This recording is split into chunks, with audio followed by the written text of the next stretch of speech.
ng DIY ramen. DIY. Ulit. Ulitin mo. Uncle, midnight snack. Ano to? Itlog. Ang gagawin mo? Nagawa tayo ng DIY ramen. DIY. Ulit. Ulitin mo. DIY. Do you eat?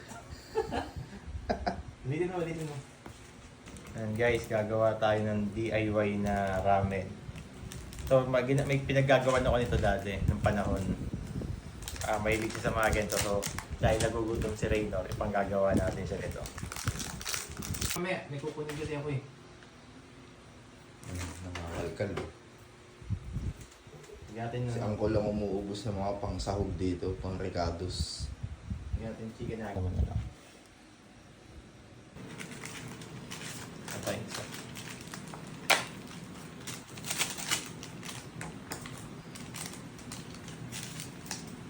Ay.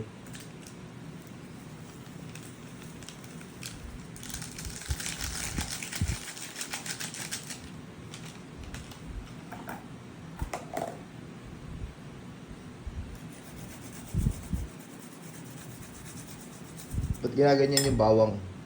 Para lumasa. Mas malasa ito eh. Yes.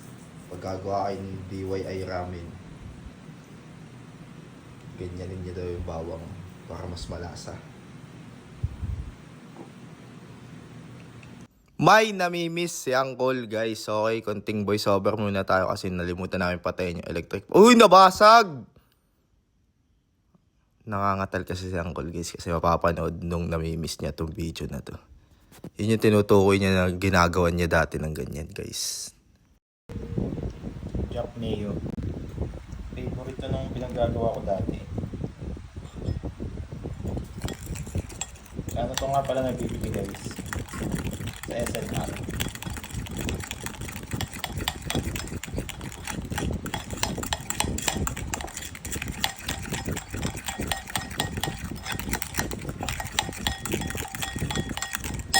Guys, ganda nung ano nila, noodles. Barbecue stick. Tingnan natin. Oh, kinuha. Sakto, may chicharon pa, guys. Baka gusto nyo. Sarap yan sa ramen. Ano yan? Bakit hot water muna? Kakaiba yan ah. Para saan yan? Dito sa sabaw.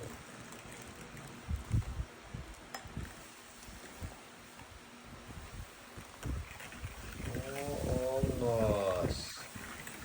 Tapos itatapon mo yung pinagpakuluan nito. Para walang lasa ng wax ng noodles. Ganun ba yun? Yes. Bangis.